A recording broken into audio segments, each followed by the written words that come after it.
En 1945, Europa se hundía entre ruinas y millones de desplazados. En medio del caos, un hombre desapareció del mapa. Klaus Barbie, el carnicero de Lyon, responsable de torturas, deportaciones y ejecuciones. Su nombre estaba en todas las listas de criminales buscados. Sin embargo, nadie lo detuvo. Mientras los tribunales juzgaban a los jerarcas del Reich, Barbie recibía protección. Falsos documentos, visados oficiales y apoyo de sacerdotes y agentes aliados le abrieron el camino. Bajo una nueva identidad, cruzó Europa por rutas clandestinas que más tarde serían conocidas como las Rat Lanes, corredores secretos que trasladaron a miles de nazis hacia América del Sur. ¿Cómo un torturador logró escapar frente a los ojos de sus perseguidores? ¿Qué precio pagó el mundo por convertir a un verdugo en aliado durante 40 años? ¿Cuántos crímenes más cometería antes de que alguien se atreviera a detenerlo? El refugio en las sombras. Bolivia como santuario del carnicero de Lyon. En abril de 1951, un tren procedente de Buenos Aires llegó a La Paz tras cruzar los Andes. Entre los pasajeros viajaba una familia alemana con pasaportes de la Cruz Roja Internacional a nombre de Klaus Altmann, Regine Wilhelms Altmann y sus dos hijos. Ningún funcionario supo que el hombre era Klaus Barbie, ex jefe de la Gestapo en Lyon. Su llegada fue el resultado de una operación organizada por el Counterintelligence Corps estadounidense, con apoyo de intermediarios eclesiásticos y funcionarios diplomáticos. A fines de 1950, Francia reclamaba su extradición. Para Washington, el caso amenazaba con exponer la cooperación entre Barbie y el CIC durante la posguerra. El sacerdote croata Krunoslav Draganović, operador de las Rat Lanes, recibió la tarea de facilitar la salida. Con apoyo del obispo Alois Udall, se emitieron certificados de identidad de la Cruz Roja y un visado boliviano en Génova, sellado el 14 de marzo de 1951. El 23 de marzo, la familia embarcaría en el buque Corrientes rumbo a Sudamérica. Cuando el CIC confirmó el zarpe, cerró el expediente. El activo sensible había sido trasladado con éxito. Bolivia ofrecía el escenario ideal para permanecer invisible. El país atravesaba una crisis política crónica y carecía de controles migratorios eficaces.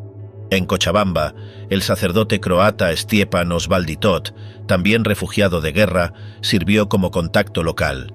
Los Altmann pasaron sus primeros meses en los Yungas y luego se trasladaron a La Paz.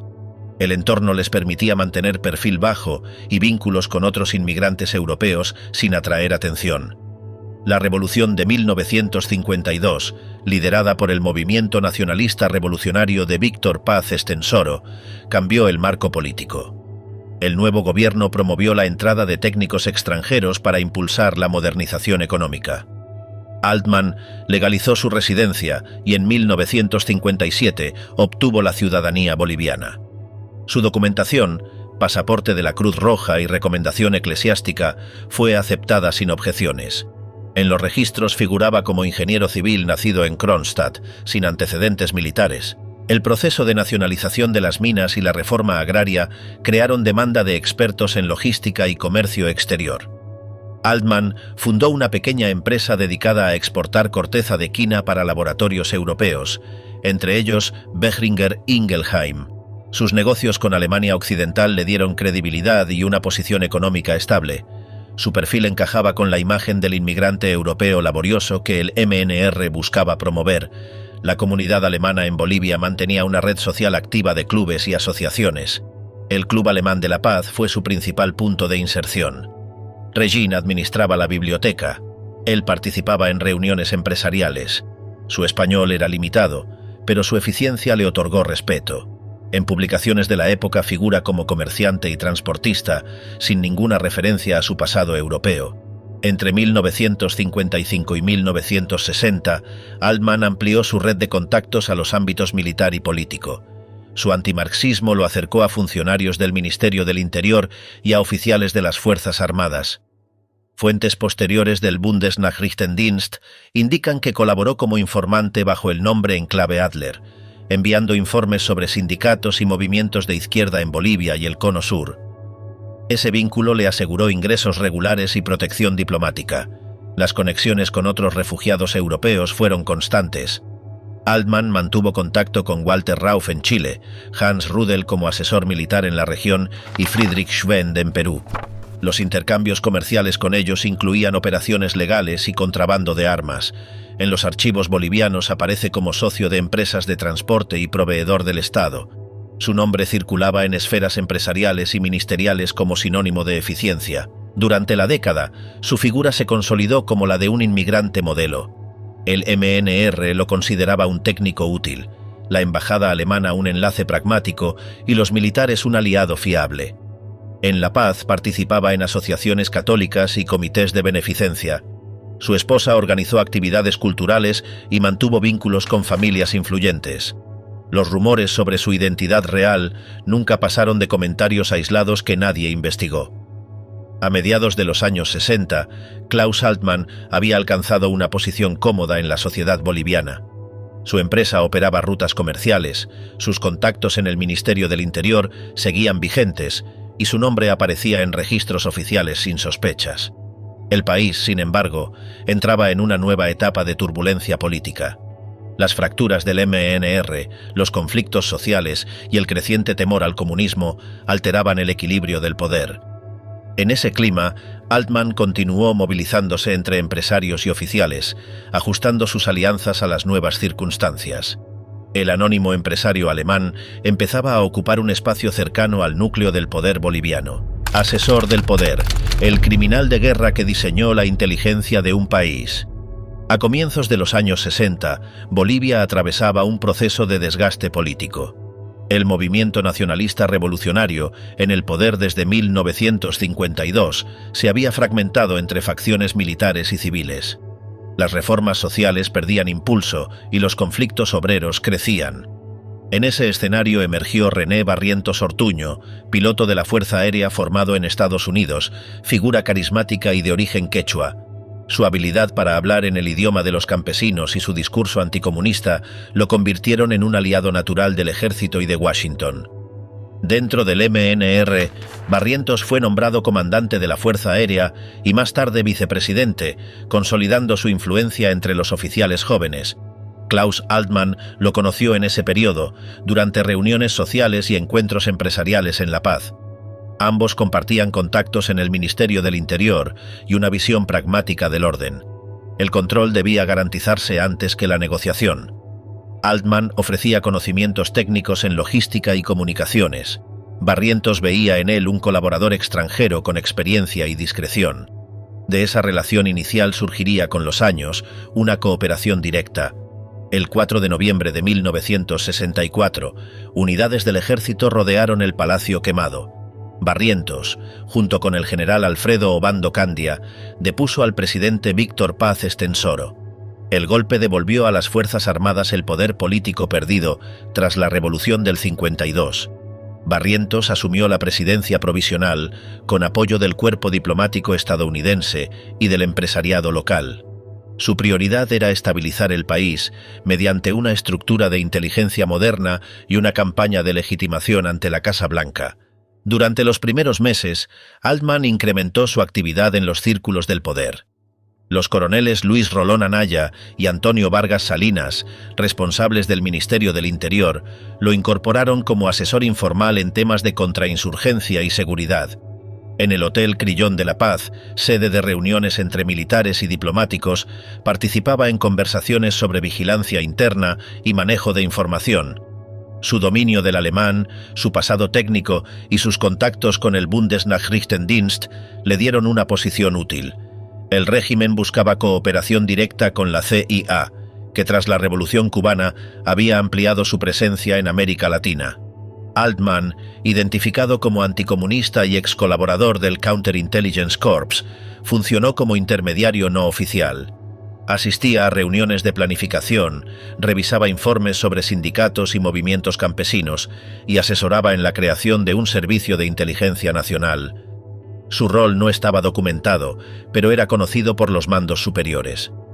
En 1966, la llegada de la guerrilla de Ernesto Che Guevara a Ñancahuazú puso a prueba al nuevo gobierno. Barrientos ordenó la formación de unidades conjuntas de inteligencia con asesoría estadounidense. Altman colaboró como consejero técnico en análisis de información, entrenamiento y rastreo. Testimonios de la época lo ubican en reuniones en Cochabamba y Santa Cruz, junto a oficiales bolivianos y observadores de la embajada norteamericana. Su conocimiento de tácticas de interrogatorio y redes clandestinas le dio influencia dentro de las Fuerzas Armadas. Durante la campaña, actuó como consultor silencioso, suministrando al Ministerio del Interior datos sobre movimientos insurgentes. Según archivos del BND, continuó operando bajo el nombre en clave Adler, enviando reportes sobre grupos de izquierda y contactos internacionales del Che. Su doble condición de empresario y asesor de seguridad le otorgaba movilidad y cobertura. En paralelo, su empresa Transmarítima Boliviana, dedicada oficialmente al transporte y comercio exterior, servía como fachada para operaciones logísticas y de importación de armas. La compañía mantenía vínculos con intermediarios europeos y con otros refugiados del Reich instalados en Sudamérica. La combinación de negocios y servicios informativos convirtió a Altman en pieza funcional del nuevo Estado. El gobierno de Barrientos, respaldado por Washington, convirtió la contrainsurgencia en política estructural. Con instructores estadounidenses, Bolivia modernizó sus métodos de interrogatorio y creó registros nacionales de militantes. Altman participó en la redacción de manuales de seguridad interna y en la organización de redes de informantes que enlazaban La Paz, Santa Cruz y Cochabamba. Los oficiales Rolón Anaya y Vargas Salinas dirigían ese sistema que integraba control civil, militar y policial. La captura y ejecución del Che Guevara en octubre de 1967 consolidó el poder de Barrientos y fortaleció los vínculos con Estados Unidos. En los meses siguientes, Altman se movía con total libertad entre dependencias gubernamentales y embajadas. Su papel como empresario y asesor le aseguraba protección y prestigio. Los informes del BND destacaban su eficacia y su actitud constructiva en la defensa de Occidente. Ninguna autoridad boliviana cuestionó su pasado ni su creciente influencia. A fines de 1967, Altman había pasado de refugiado tolerado a colaborador central del aparato de seguridad boliviano. Su experiencia, su red internacional y su empresa lo colocaban en posición de expandir sus operaciones más allá de la asesoría militar. El país entraba en un nuevo ciclo de alianzas económicas y políticas. Bajo la fachada de Transmarítima, empezaba a tomar forma un sistema de transporte y contrabando que lo conectaría con redes de poder regional. Barcos, armas y nazis. El imperio de Klaus Altman. En 1967, Klaus Altman fundó Transmarítima Boliviana, una empresa naviera con sede en La Paz. El proyecto resultaba paradójico. Bolivia no tenía salida al mar desde la Guerra del Pacífico de 1879, pero el nacionalismo del presidente René Barrientos convirtió la idea en un símbolo de soberanía. Altman, presentado como ingeniero naval, propuso una flota mercante boliviana que operara desde puertos extranjeros. Barrientos aprobó la iniciativa y el Estado adquirió la mayoría de las acciones. El resto quedó en manos de empresarios privados, entre ellos el propio Altman y el estadounidense William Ayers, propietario de una naviera en Nueva Orleans.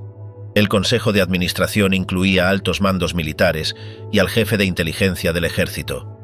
Gastón Velasco Carrasco, empresario y promotor del nacionalismo marítimo, presidía la compañía. Fue el propio Barrientos quien dispuso que Altman ocupara la dirección general. La empresa se presentó como una apuesta estratégica y patriótica. En la práctica, se convirtió en un instrumento de operaciones financieras y logísticas vinculadas al comercio internacional de armas.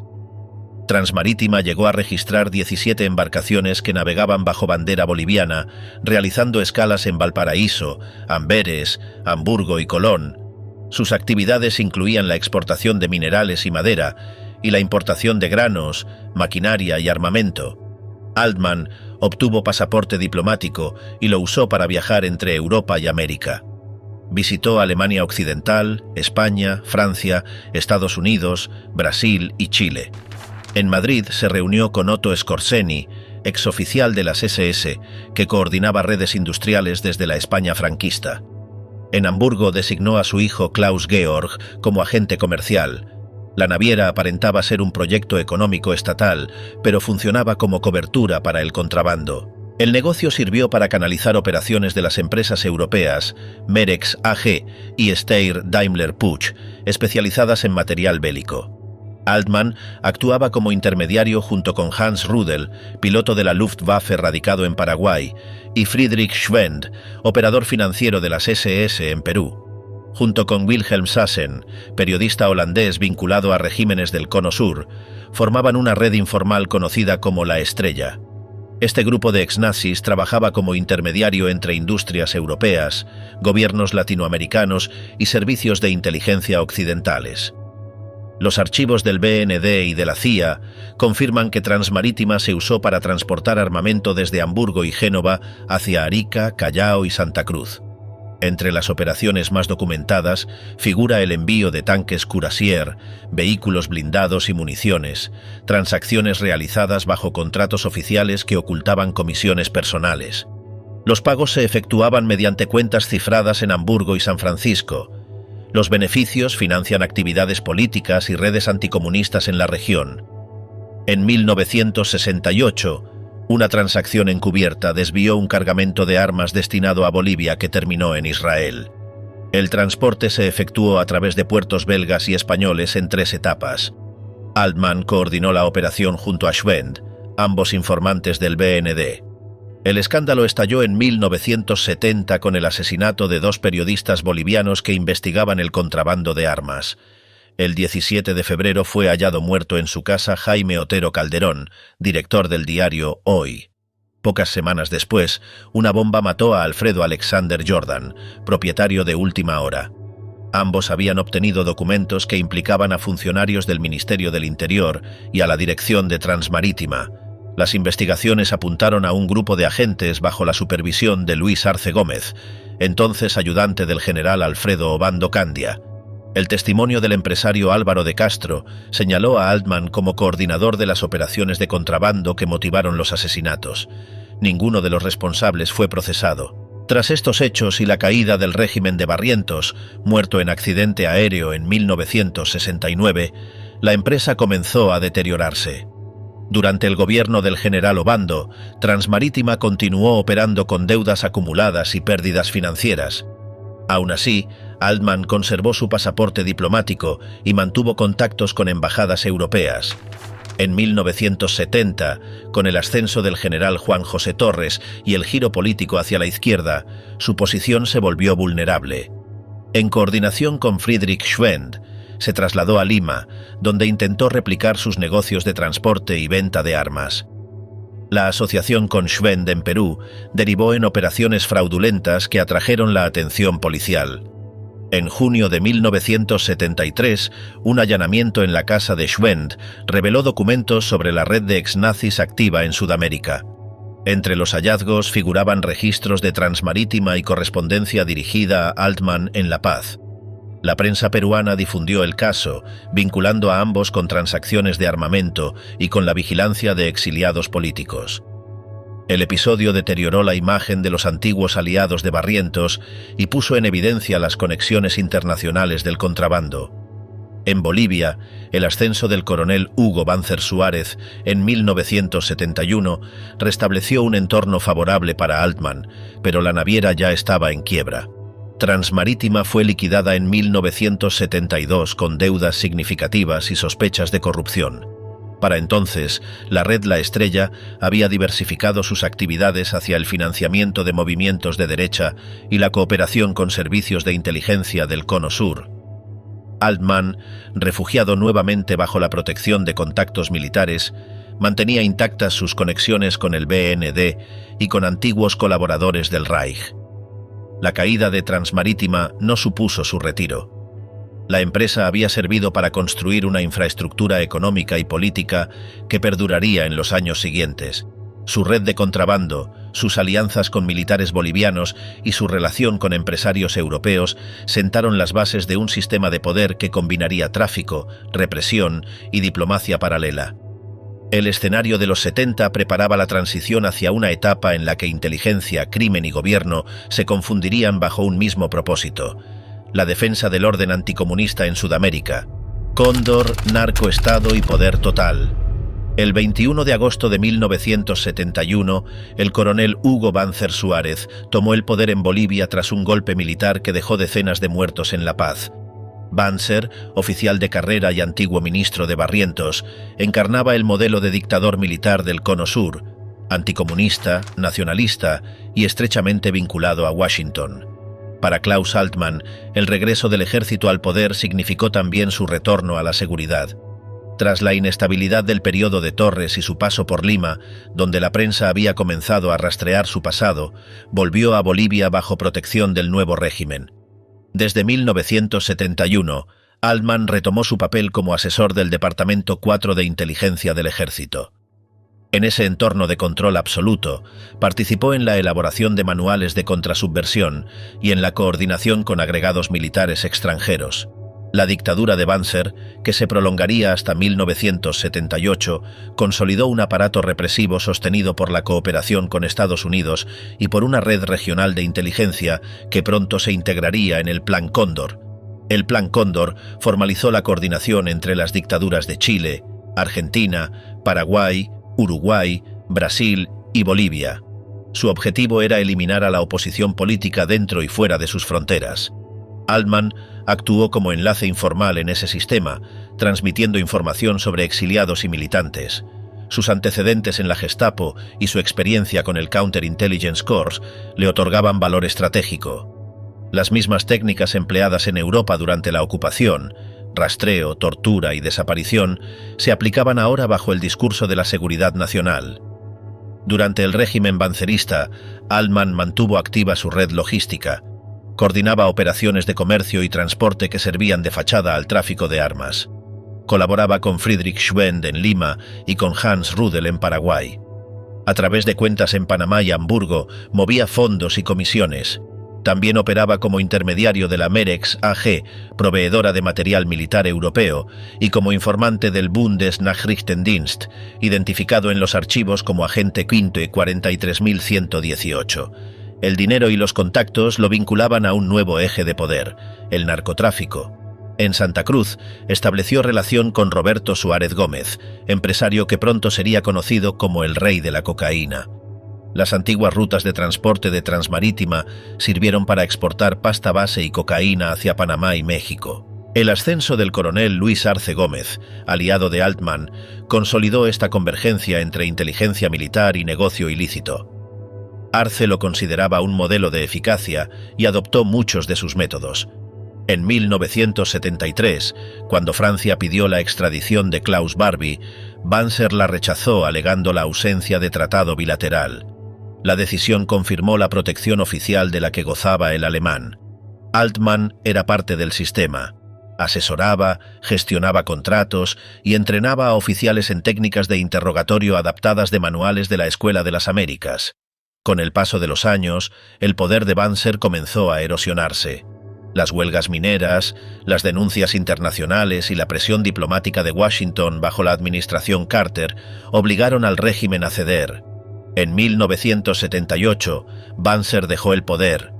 Altman percibió el cambio de rumbo y comenzó a apoyar a nuevos actores militares. Junto con Arce Gómez y Álvaro de Castro, participó en los preparativos del golpe que llevaría al general Luis García Meza al poder en julio de 1980. El golpe, financiado por Roberto Suárez y ejecutado con apoyo de exmilitares argentinos y chilenos, inauguró uno de los periodos más violentos del país. Altman, designado asesor del Ministerio del Interior bajo Arce Gómez, coordinó operaciones de inteligencia y enlace con servicios extranjeros. La Brigada de Seguridad del Interior, organizada bajo su supervisión, dirigió secuestros, interrogatorios y ejecuciones de opositores. Los informes de la ONU y las investigaciones posteriores de Peter McFarren documentan su participación en sesiones de tortura en La Paz. Los métodos eran precisos y fríos: aislamiento, descargas eléctricas y simulacros de ejecución. La represión se combinaba con la protección al tráfico de cocaína. Bolivia se transformó en un narcoestado donde la política, el crimen y la ideología se entrelazaban. La mujer que cazó al carnicero, así cayó Klaus Barbie. A comienzos de los años 70, en una Europa que todavía procesaba los crímenes del nazismo, un nombre olvidado reapareció en los archivos: En 1971, la activista alemana Beate Klarsfeld revisaba expedientes del Ministerio de Justicia de Múnich cuando encontró una referencia a un empresario alemán radicado en Bolivia, Klaus Altmann. Los datos coincidían con la identidad de Klaus Barbie, antiguo jefe de la Gestapo en Lyon. Beate y su esposo, Serge Klarsfeld, iniciaron entonces una investigación que los llevaría a Sudamérica y que durante más de una década pondría en evidencia las redes de impunidad que protegían a criminales nazis en el continente. En Lima, el testigo Herbert John, vinculado al operador financiero Friedrich Schwend, confirmó la sospecha. Afirmó haber tratado con Altmann y reconoció en una fotografía al mismo hombre que había dirigido la represión en Lyon. El 19 de enero de 1972, el diario L'Aurore publicó la prueba. Las imágenes antropométricas demostraban que Klaus Altmann y Klaus Barbie eran la misma persona. La noticia se propagó rápidamente. Europa volvía a mirar a Sudamérica y Bolivia quedaba bajo la atención internacional. Beate y Serge Klarsfeld se habían convertido en referentes de la persecución de criminales de guerra. Ella, alemana de posguerra; él, judío francés cuyo padre murió en Auschwitz. Su lucha combinaba investigación, activismo y presión diplomática. En 1972, Beate viajó a Bolivia acompañada por periodistas y sobrevivientes del Holocausto. Entregó al ministro de Inmigración Rodolfo Greminger un dossier con pruebas fotográficas y peritajes del fiscal alemán Manfred Ludolf. El régimen de Hugo Banzer Suárez respondió con hostigamiento y finalmente la deportó. De regreso en Europa, Beate declaró: «Perseguir a un nazi en la paz es también enfrentarse al fascismo del presente». Semanas después, regresó junto a Ita Halaum-Brenner, una sobreviviente de Lyon. Ambas se encadenaron frente a las oficinas de Transmarítima en La Paz, sosteniendo un cartel que pedía justicia. Las imágenes recorrieron el mundo y forzaron una respuesta diplomática. El presidente francés, Georges Pompidou, solicitó formalmente la extradición de Barbie. Banzer la rechazó, alegando la soberanía de la justicia boliviana. En diciembre de 1973, la Corte Suprema dictaminó que Altmann era ciudadano naturalizado y por tanto no extraditable. Barbie permaneció protegido por la ley y por sus contactos. La red de protección que había sostenido a Barbie durante 3 décadas empezó a desmoronarse. Muchos de sus aliados militares habían perdido poder o se encontraban exiliados. La prensa boliviana publicaba filtraciones de inteligencia y titulares que anticipaban su captura. A la presión diplomática se sumaban los informes de la DEA y de la policía italiana sobre las operaciones de los Novios de la Muerte, grupo paramilitar vinculado a Barbie. Su salud también se deterioraba. Sufría dolencias crónicas y había perdido a su esposa e hijo en el lapso de un año. En 1983, el gobierno de Siles Zuazo decidió actuar. El ministro del Interior Gustavo Sánchez Salazar, con apoyo del embajador francés Regis Debray, diseñó una operación discreta. Para evitar un conflicto jurídico, se optó por la figura de expulsión por irregularidades migratorias. El 5 de febrero, agentes bolivianos irrumpieron en su residencia de Cochabamba y lo arrestaron sin resistencia. Horas después, un avión militar despegó rumbo a Cayena, con destino final a Lyon. Durante el vuelo, Barbie permaneció en silencio. Creía que sería trasladado a Alemania. Solo al escuchar francés comprendió su destino real. El 8 de febrero aterrizó en Lyon y fue conducido a la prisión de Montluc. La persecución iniciada por los Klarsfeld 2 décadas antes culminaba con la caída del carnicero de Lyon. ¿Cómo murió Klaus Barbie? En la prisión que él mismo dirigió. La prisión de Montluc, en Lyon, había sido el principal centro de detención de la Gestapo durante la ocupación nazi. Entre 1943 y 1944, Klaus Barbie dirigió allí la represión contra la resistencia francesa. 40 años después, el 8 de febrero de 1983, ingresó al mismo edificio como prisionero. La decisión del ministro de Justicia Robert Badinter de recluirlo en Montluc fue deliberada. El verdugo regresaba al lugar de sus crímenes. Durante los primeros meses permaneció en aislamiento. Las autoridades temían atentados o fugas organizadas por grupos neonazis. Su celda era mínima: cama, mesa y lavabo. Los medios franceses seguían cada detalle, entre la expectativa y la repulsión. Para los sobrevivientes, su captura era una oportunidad de cerrar un ciclo. Para el gobierno de François Mitterrand, un desafío jurídico y moral.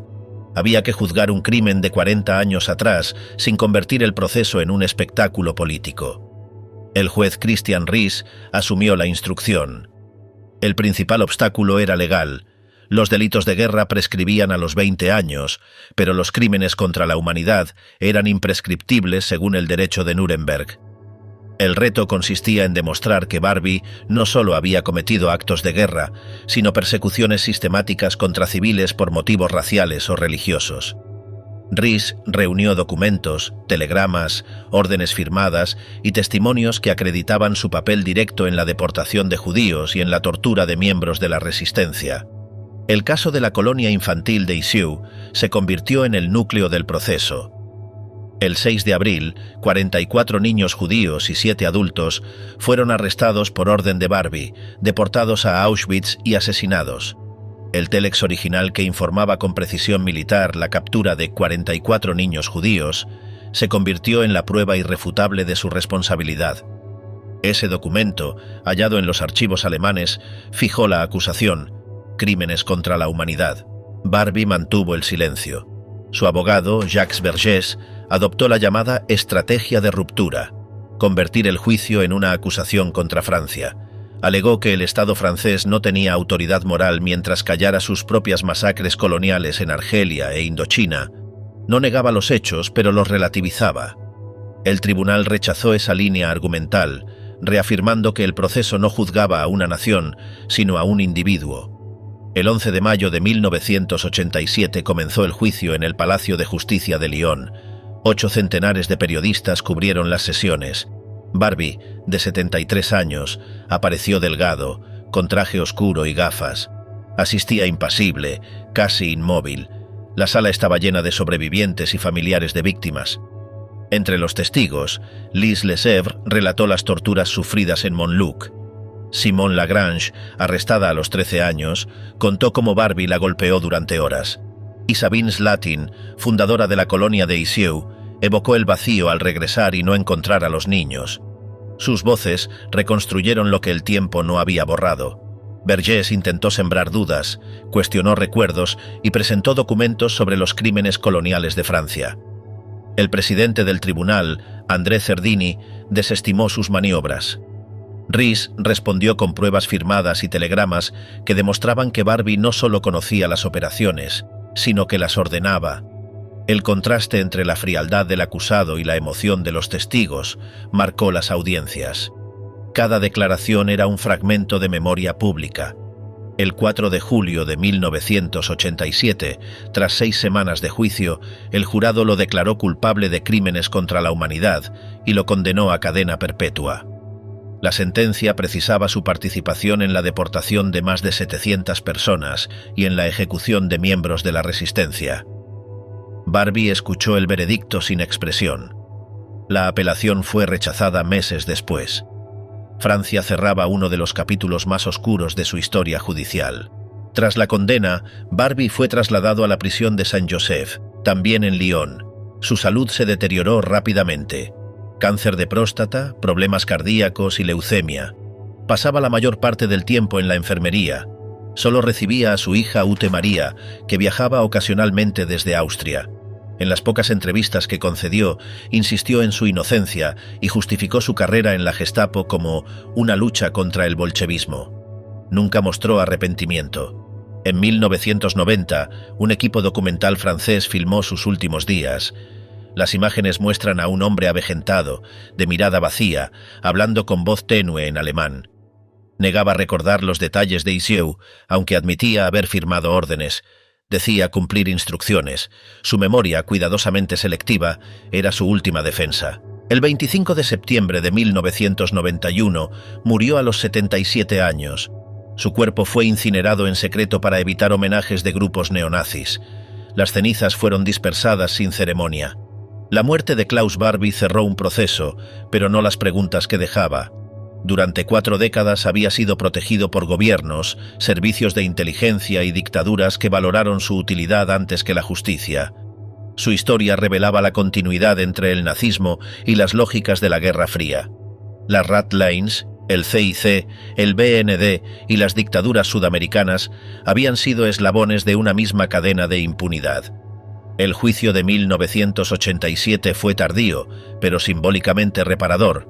Demostró que ningún crimen contra la humanidad puede quedar impune. Su caso marcó la jurisprudencia internacional. Inspiró la creación de tribunales para Ruanda y la ex Yugoslavia y consolidó la idea de imprescriptibilidad para los crímenes de Estado. Sin embargo, también mostró los límites del derecho frente a la memoria. Muchas víctimas murieron antes de oír la sentencia, y los documentos desclasificados revelaron décadas después la magnitud de las complicidades oficiales. La justicia llegó tarde, pero llegó. En Montluc, el verdugo se había enfrentado finalmente a la historia. Memoria y legado. La historia de Klaus Barbie no empieza en 1945 ni termina en 1991.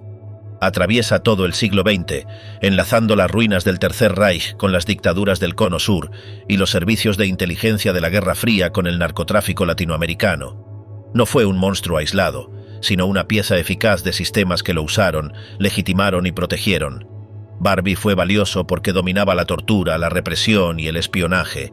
Aprendió esas prácticas en Lyon, las aplicó en Bolivia y las perfeccionó durante el Plan Cóndor, donde el anticomunismo se convirtió en coartada moral para el terror.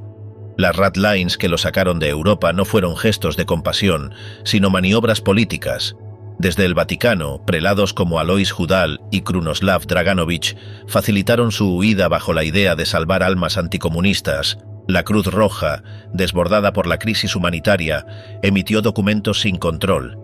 El Counterintelligence Corps de Estados Unidos lo empleó porque hablaba ruso y conocía el aparato soviético. La Guerra Fría convirtió a antiguos verdugos en aliados útiles. Reinhard Gehlen, ex jefe de inteligencia nazi, fue reclutado por la CIA y fundó el BND. Walter Rauff, creador de las furgonetas de gas, trabajó para Pinochet. Otto Skorzeny, héroe del rescate de Mussolini, operó en España como enlace del neofascismo. Barbie fue parte de esa continuidad. En Bolivia halló un refugio perfecto, un país con instituciones débiles, gobiernos militares y una élite deseosa de técnicos europeos. La comunidad alemana lo acogió, el MNR lo naturalizó, Barrientos lo contrató como asesor, Banzer lo blindó frente a la extradición y García Meza lo integró al aparato represivo. No engañó a todos. Fue aceptado por quienes sabían quién era.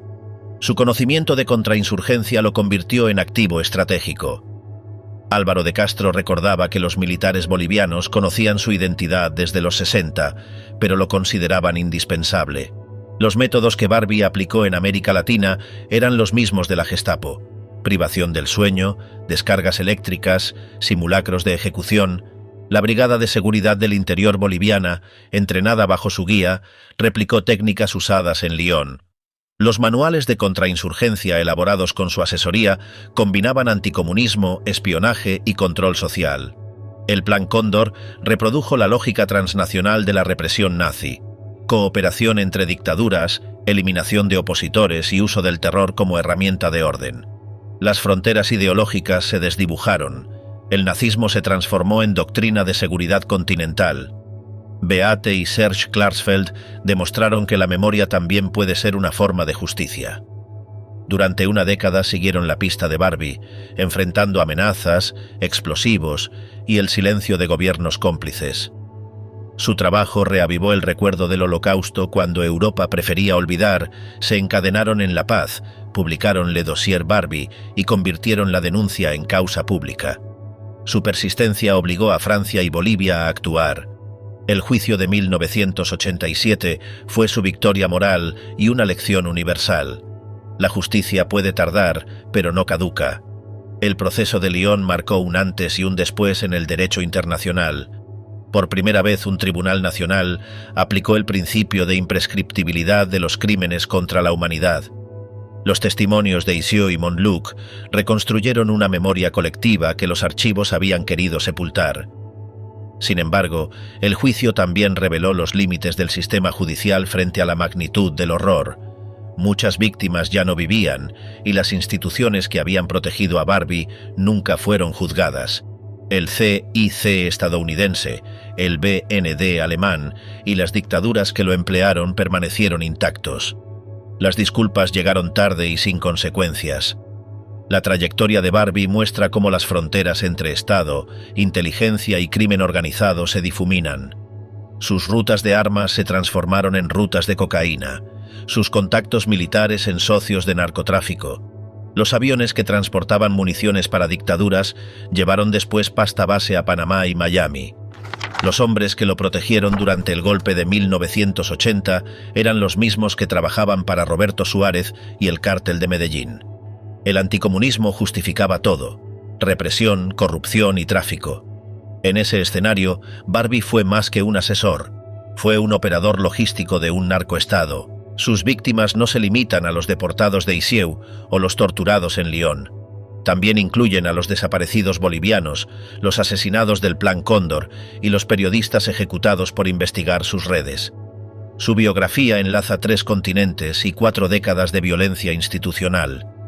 Su muerte en 1991 cerró su vida, no el sistema que lo sostuvo. Las estructuras que lo protegieron siguen actuando con otros nombres. Agencias que negocian impunidad por información, gobiernos que sacrifican derechos humanos por conveniencia estratégica. La historia de Barbie no es excepción, sino advertencial. La memoria de sus víctimas depende de que la sociedad mantenga la pregunta: ¿cómo fue posible que un torturador viviera impune durante 40 años? La respuesta está en la complicidad. Cada pasaporte emitido, cada visa diplomática, cada pago del BND fue una decisión consciente. La historia de Klaus Barbie es también la historia de las instituciones que lo ampararon y de los hombres que las dirigieron. Muchos murieron sin rendir cuentas. Otros continúan siendo nombres respetados en informes oficiales. El caso Barbie deja una lección vigente. El pasado no se cierra por decreto. Las víctimas reclaman memoria. Las instituciones ofrecen disculpas y archivos desclasificados. Los perpetradores mueren en prisión o en silencio. Las estructuras se reciclan. El desafío es mantener la vigilancia moral y reconocer que la impunidad no pertenece al pasado, sino a los mecanismos que la perpetúan. La muerte de Barbie no resolvió ese dilema. Lo dejó abierto, como un espejo que obliga a mirar de frente la continuidad entre poder, violencia y olvido.